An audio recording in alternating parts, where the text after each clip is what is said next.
When did you stop trusting the fun parent? My daughter and her best friend are besties for life. One time I asked my daughter, Maggie 8, if she wanted to get married and she said, "Mommy, I'm already married." To Stacy, Greg, Stacy's dad, was the fun parent who built blanket forts until midnight and made pancakes shaped like their initials. Maggie literally counted down days until her next sleepover there. But then the next invitation came and Maggie said she was too tired, which seemed odd for a kid who never stopped moving.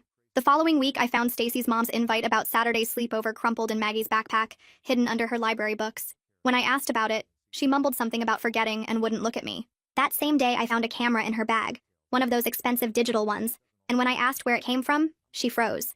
"It's for a class project, Mom." "For what class?" "I don't know, just leave me alone," she screamed. It was the first time she had ever raised her voice. In weeks, Maggie went from my little tomboy who lived in dinosaur shirts and thought brushing her hair was optional to suddenly begging for pedicures, asking if she was pretty enough, obsessing over scented lotions at Target. She stood in front of the mirror for 20 minutes one morning just staring at herself.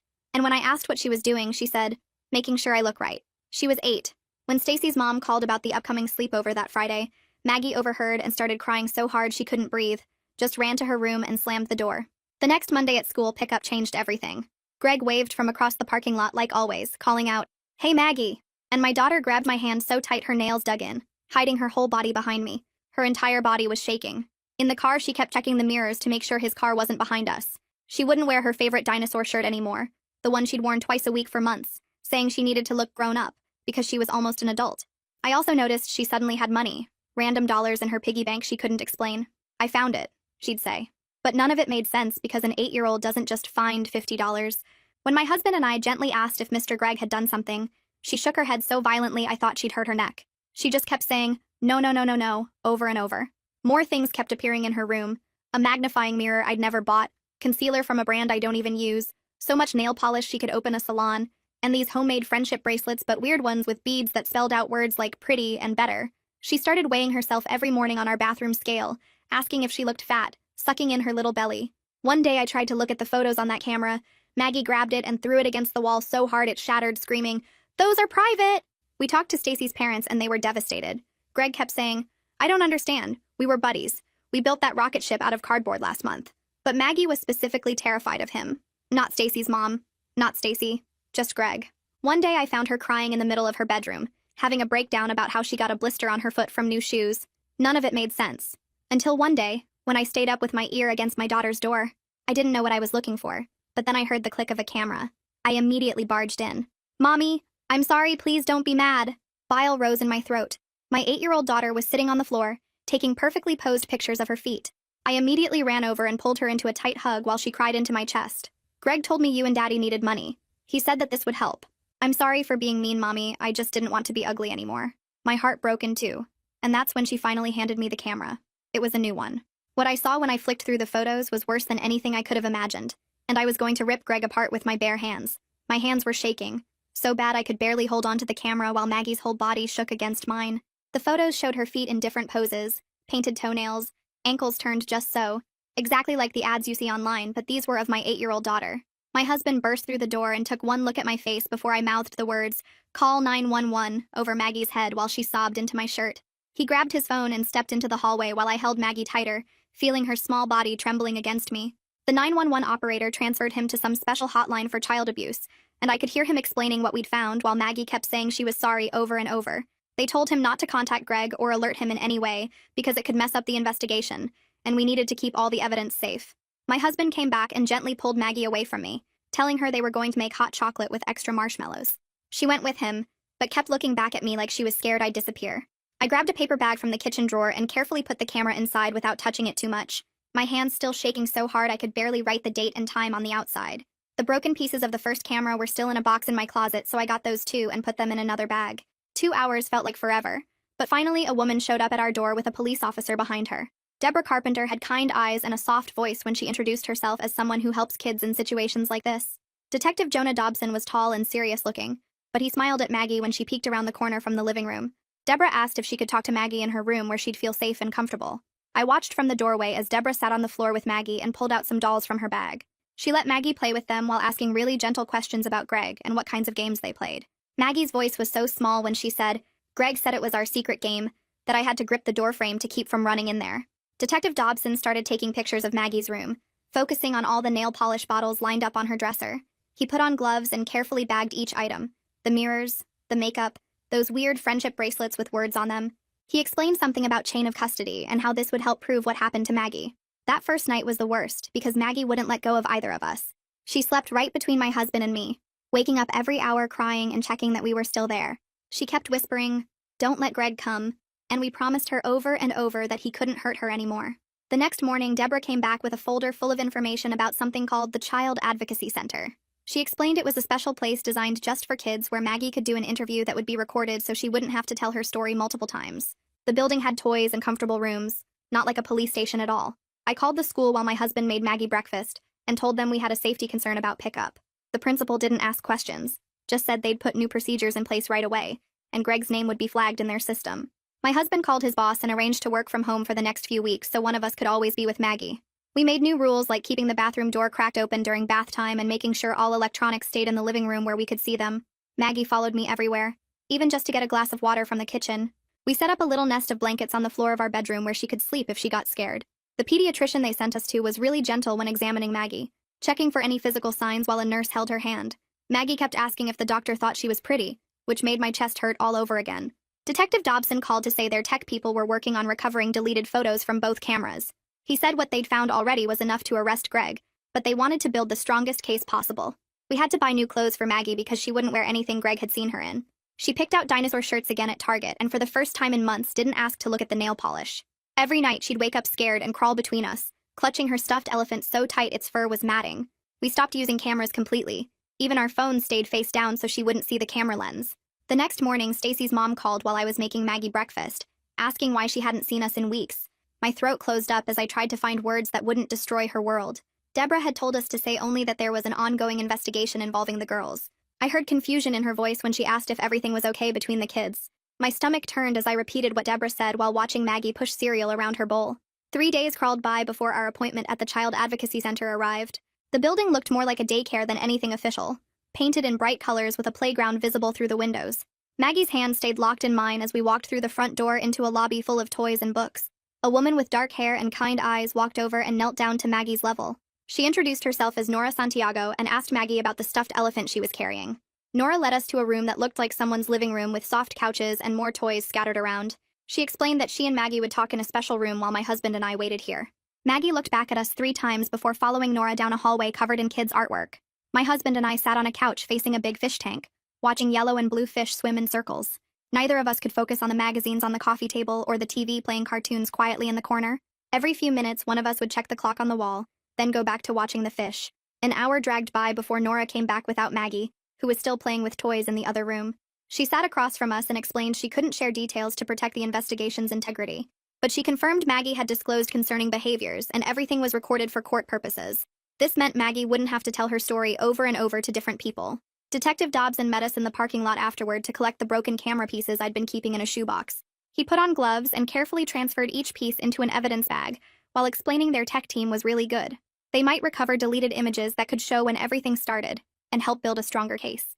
That evening, my phone buzzed with a text from Greg asking if Maggie wanted to come to Stacy's birthday party next weekend. My hands shook as I showed it to my husband, who immediately took a screenshot and forwarded it to Detective Dobson. I wanted to throw my phone against the wall and scream at Greg to never contact us again. Instead, I deleted the message without responding while my husband held me as I shook with rage. The next morning, we went back to the Child Advocacy Center for Maggie's medical exam. The pediatrician was a woman with gray hair who spoke softly and moved slowly, so Maggie could see everything she was doing. A nurse held Maggie's hand while the doctor checked her over, looking for any physical signs that something bad had happened. Maggie kept asking if the doctor thought she was pretty, if she looked okay, if she was doing good. Each question broke my heart into smaller pieces as I realized how deep Greg's manipulation had gone. After the exam, Nora sat with us in that same comfortable room and explained what she'd learned about grooming tactics. The friendship bracelets with words like pretty and better were classic ways predators make kids feel special and grown up. All the beauty products and mirrors were meant to make Maggie focus on her appearance and feel like she needed to look a certain way. The money was payment, but also a way to make her feel like she was doing something important for her family. 2 days later, Detective Dobson called while Maggie was at her therapy appointment with a play therapist. He said they'd gotten a judge to sign a search warrant for Greg's house and all his electronic devices. The police would execute it that afternoon, and Stacy's family would find out about the investigation. He warned us to prepare for contact from them once they realized what was happening. Sure enough, my phone rang at 3 o'clock with Stacy's mom's number on the screen. Her voice was broken and sobbing as she told me police were searching her house and had taken Greg to the station. She kept saying there had to be some mistake, that Greg would never hurt anyone, especially not Maggie, who he loved like his own daughter. But I heard the crack in her voice when she said it, the doubt already creeping in. I told her I couldn't talk about it because of the investigation, and hung up while she was still crying. My hands wouldn't stop shaking for the rest of the day, as I kept checking the locks on our doors and windows. 3 days later, we drove to Maggie's first therapy appointment at a building with cartoon animals painted on the windows. The therapist had curly red hair and sat on the floor with Maggie while I watched from a chair in the corner. She brought out a big box of wooden blocks and asked Maggie if she wanted to build something. Maggie started stacking blocks really high, making this tall wall that went almost to her chin. Then she found a tiny plastic doll in the toy box and put it behind the wall she'd built. "She needs to hide from the bad cameraman," Maggie said, and the therapist just nodded and wrote something in her notebook. They played for an hour while I sat there trying not to cry, watching my daughter act out her fear through toys. Requested Reds is on Spotify now. Check out link in the description or comments. When we got home that afternoon, Detective Dobson called with news about the cameras. The tech people had managed to get pictures off both cameras, even the broken one Maggie had thrown at the wall. He said they found images going back 3 whole months, hundreds of them stored on memory cards. The evidence was enough to file criminal charges, but he warned us the legal stuff would take forever, maybe a year or more before any trial. My stomach dropped hearing it would drag on that long, but at least they had proof of what Greg did. 2 days after that, we had to go to a parent education thing at the Child Advocacy Center. There were 6 other parents in the room, and we all sat in a circle while a counselor talked about how kids react to trauma. She explained that kids might wet the bed again, or have bad dreams, or get really clingy or angry for no reason. One mom started crying when the counselor talked about kids blaming themselves, and I realized we weren't the only family going through this nightmare. It helped a little knowing other parents were dealing with the same awful stuff. The counselor gave us handouts about warning signs and coping strategies, and told us to be patient because healing takes time. That weekend, we got terrible news that made me want to punch something. Greg had posted bail after his arrest and was out walking around free. There was a restraining order saying he couldn't come near Maggie or our house or her school, had to stay at least 500 feet away. But that didn't feel like enough, so I went to the electronics store and bought security cameras for our house. My husband installed them on every door and window while I downloaded the app on my phone. I checked that app probably 50 times a day, every time I heard a car drive by or the doorbell rang. Maggie started having these awful nightmares where she'd wake up screaming about cameras watching her. She'd run into our room crying that the cameras could see her through the walls. We realized having phones and tablets around was making it worse, so we gathered them all up every night. Maggie helped me lock them in a drawer in the kitchen, and she got to keep the key under her pillow. It was a small thing, but it helped her feel like she had some control over the cameras in our house. About 2 weeks after Maggie told the people at the advocacy center what happened, Detective Dobson called with more news. Another family had come forward about their daughter acting weird after going to Greg's house for playdates. Their kid was only 6 and had started having accidents and crying when they tried to take pictures for the school yearbook. The detective said the investigation was getting bigger, and they were looking at whether Greg hurt other kids too. Part of me felt sick that there might be more victims, but another part felt relieved that people would believe us now.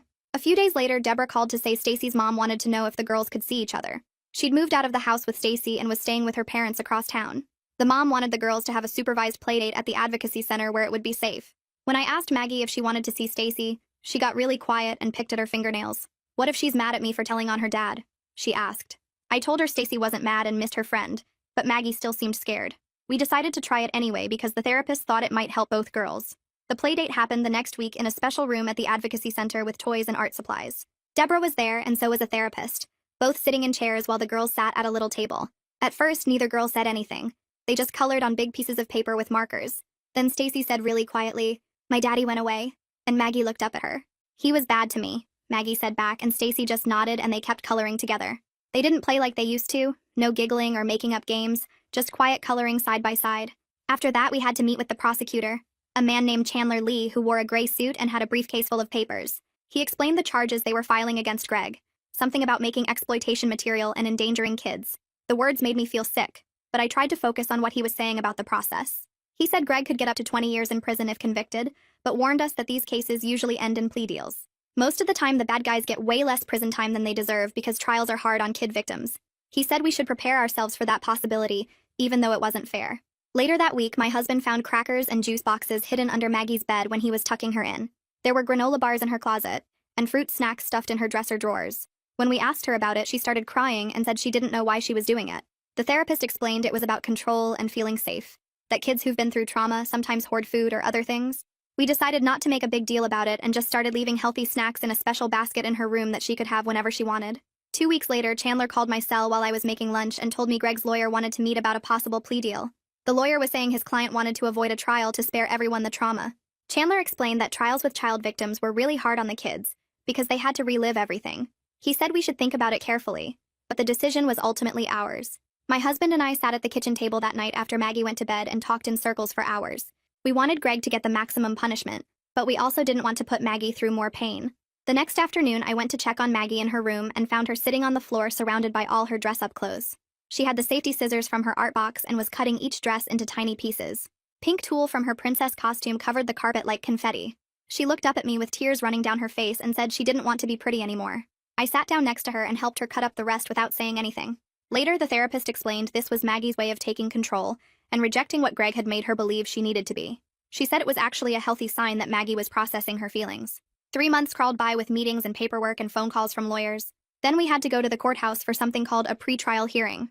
My mom came to watch Maggie while we went, but at the last minute, the victim advocate said Maggie could wait in a special room at the courthouse if she wanted to come. Maggie said she wanted to be near us, so we brought her coloring books and snacks. The advocate took her to a room with toys and a TV while we went into the courtroom. That's when I saw Greg for the first time since finding out what he did. He sat at a table with his lawyer wearing a gray suit that looked too big on him. He seemed smaller than I remembered, like he'd shrunk somehow. His hair was thinner and his face looked older. I wanted to scream at him, but I just stared straight ahead. The hearing was mostly the lawyers talking about evidence and timelines and legal stuff I didn't really understand. After about an hour, we went back to get Maggie from the kids' room. She was coloring a picture of butterflies and didn't even look up when we walked in. She had no idea Greg had been just down the hall. The judge made a decision that day that changed everything for us. She approved using Maggie's interview from the Advocacy Center as evidence if the case went to trial. This meant Maggie wouldn't have to sit in court and answer questions from Greg's lawyer. The relief hit me so hard I started crying right there in the hallway. My husband grabbed my hand and squeezed it tight. We wouldn't have to watch our baby girl get interrogated about the worst thing that ever happened to her. A week later, Deborah called with news about Stacy's family. The mom had filed for divorce and moved out of their house to stay with her parents across town.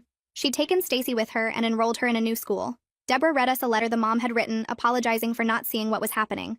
She said she was getting Stacy into therapy and promised to do whatever it took to help her daughter heal. The letter made me cry because I could feel her pain through the words. She was a mom too, and her whole world had exploded just like ours.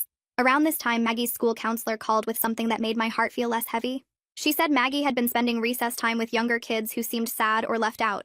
She'd been sharing her snacks and teaching them how to draw butterflies. The counselor said it showed that despite everything, Maggie's natural kindness was still there. It was the first real sign that the sweet girl we knew before this nightmare was finding her way back. Then Chandler called with news that made me physically sick.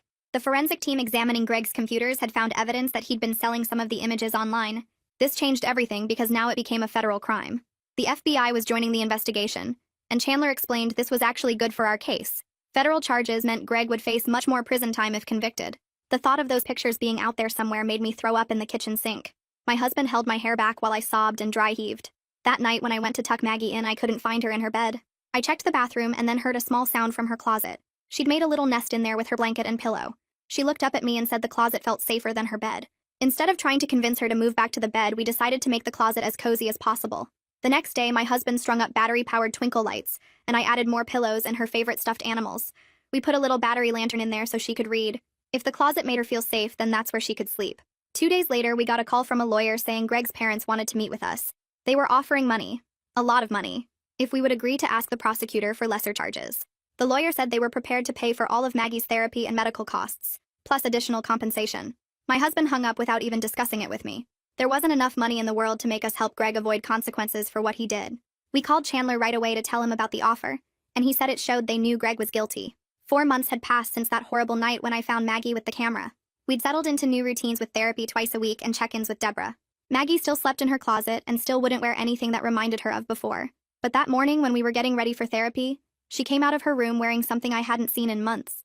It was her dinosaur shirt, the one she used to wear twice a week, the one she'd hidden in the back of her drawer. She looked at me nervously like she was asking permission. I had to turn away so she wouldn't see me crying happy tears for the first time in forever. The therapist saw me wiping my face and gave me a small nod while Maggie settled into the play area with blocks and dolls. That same afternoon, Chandler called about another family coming forward, whose 6-year-old daughter had been to play dates at Greg's house, and started showing similar signs like asking if she was pretty enough, and having unexplained money in her backpack. The mom had found photos on her daughter's tablet that made her call the police immediately, and now they wanted to join our case, which Chandler said would make the prosecution much stronger. We met them at the prosecutor's office 3 days later, and their little girl was even younger than Maggie with the same scared look in her eyes that broke my heart all over again. The mom grabbed my hand in the waiting room, and we both started crying without saying anything because we understood each other's pain without needing words. Detective Dobson pulled us into a conference room the next week with news that made everyone in the room go silent. The forensic team going through Greg's computers had found evidence of 3 more potential victims with photos that matched kids from different states where Greg had traveled for work conferences. The investigation was expanding across state lines now, and the FBI was taking over parts of the case, which meant Greg's bail got revoked immediately, since he was now considered a flight risk with victims in multiple jurisdictions. My husband pumped his fist when we heard Greg was going back to jail, but I just felt sick thinking about how many kids he'd hurt. During therapy that week, something new happened that the therapist had been waiting for.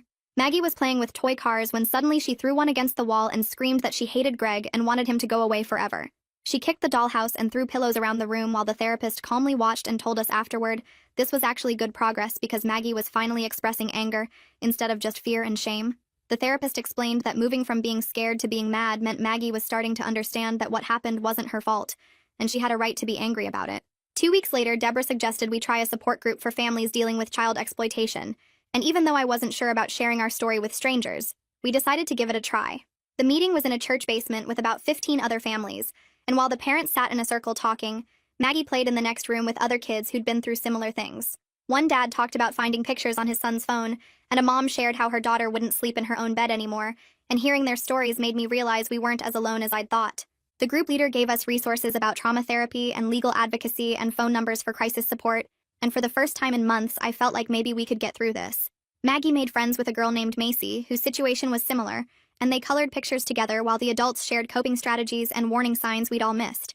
After the meeting, several parents exchanged numbers, and we started a group text for support during the hard days, which happened more often than the good ones. Then Chandler called with news that made my stomach drop, even though I knew it was coming eventually. Greg's lawyer wanted to meet about a plea deal where Greg would plead guilty to all charges in exchange for 15 years in federal prison, with lifetime registration as a sex offender, and no contact with any minors, including his own daughter, Stacy. Chandler explained that this would mean Maggie wouldn't have to testify or have her recorded interview played in court, which would spare her additional trauma, but it also meant Greg wouldn't face the maximum sentence of 25 years if convicted at trial. My husband wanted Greg to rot in prison forever and spent the whole night pacing around the kitchen arguing that 15 years wasn't enough for what he did to all those kids. I felt the same rage, but I also kept thinking about Maggie having to sit through a trial and hear defense lawyers try to make her look like a liar or say she misunderstood what happened. We stayed up until 3 in the morning going back and forth about what was best for Maggie versus what Greg deserved, and finally decided we'd support whatever Chandler recommended since he'd handled hundreds of these cases. The next day in therapy, Maggie worked on something the therapist had suggested called a body safety poster, where she wrote rules about her body belonging to her, and nobody being allowed to touch her private parts, and no keeping secrets about touching. She decorated it with stickers and markers and hung it on her bedroom wall right next to her dinosaur posters, and seeing her take back some control over her own body made me cry in the hallway where she couldn't see. 5 months had passed since I'd found Maggie with that camera, and she came to us one morning asking if we could get a dog for protection because she still got scared at night when she heard noises outside. We went to the animal shelter that weekend, and Maggie walked past all the puppies and stopped at a cage with a golden retriever who'd been returned twice for being too calm and boring. She sat on the floor, and the dog immediately laid his head in her lap, and she looked up at us and said, his name was Guard, and could we please take him home? Guard slept outside Maggie's door every single night, and followed her from room to room like he knew his job was keeping her safe. 3 weeks later, Chandler called to say the plea deal was moving forward, and Greg would formally admit guilt in court next Monday, while we could watch from a separate room on closed-circuit TV, so Maggie wouldn't have to see him.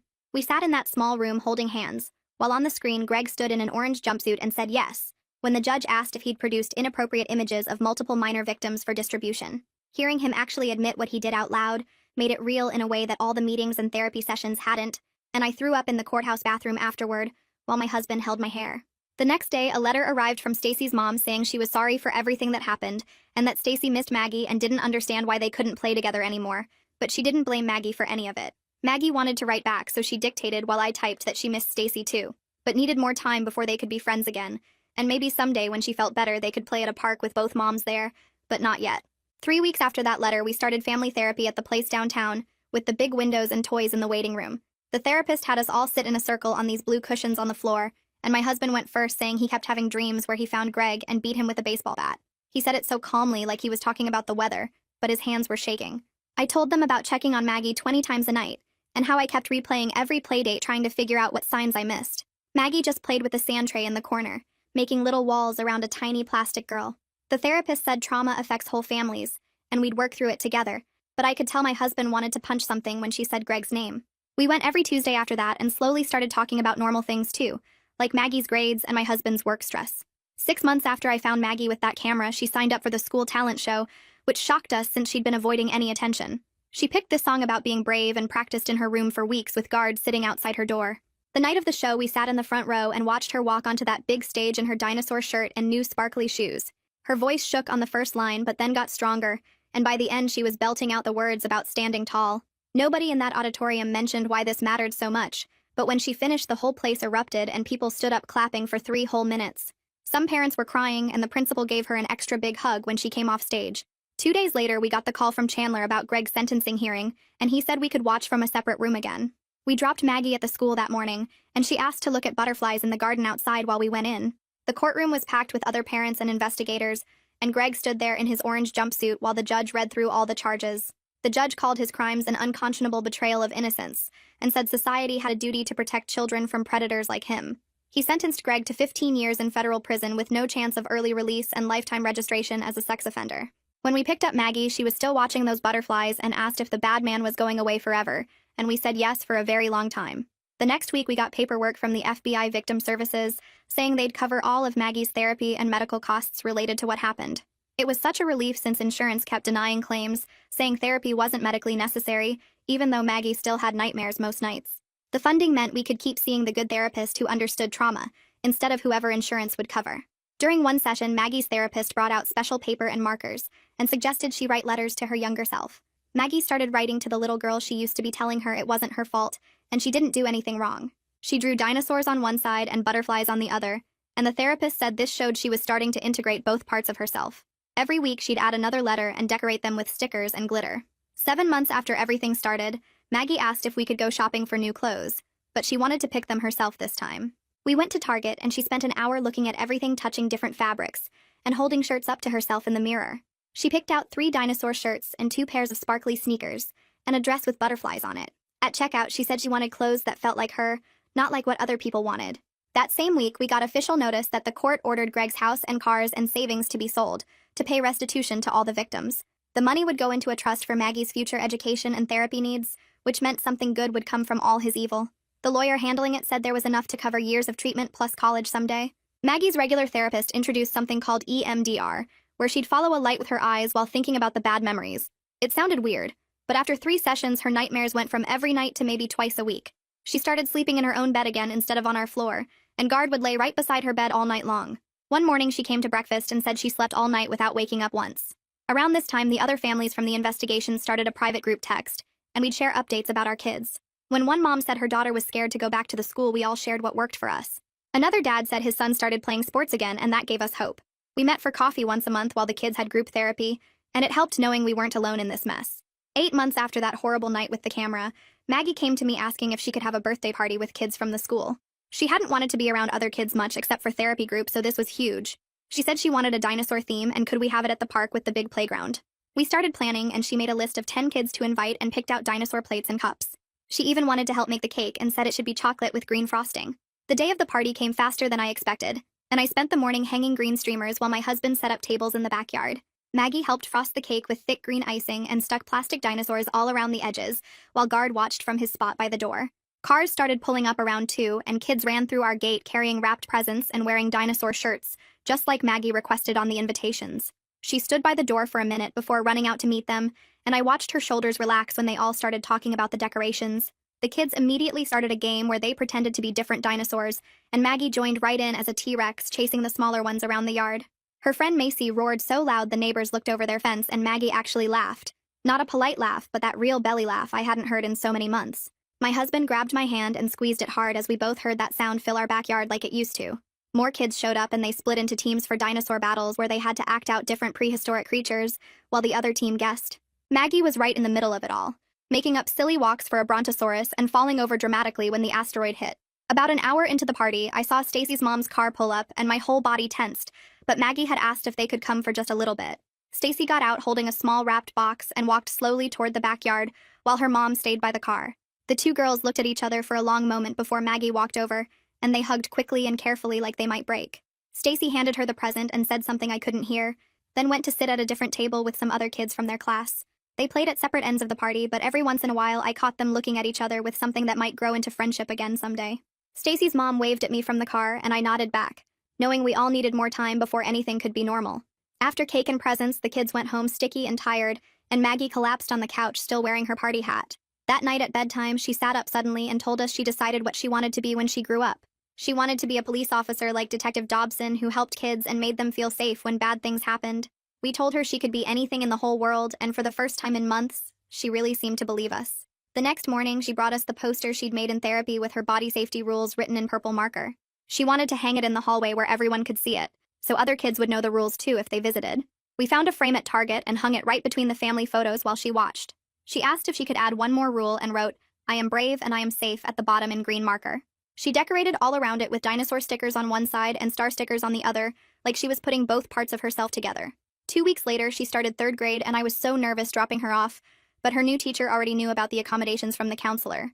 The first parent-teacher conference, the teacher pulled me aside to tell me Maggie had been helping the shy kids at recess. She'd notice when someone was sitting alone and invite them to play or share her snacks with kids who looked sad. The teacher said it was like Maggie had radar for kids who needed a friend, and I knew it came from her understanding what it felt like to hurt. Our Saturday mornings changed too, because pancakes shaped like initials made her freeze up and stop eating. Instead, we started making them in animal shapes with Maggie picking which animal each week.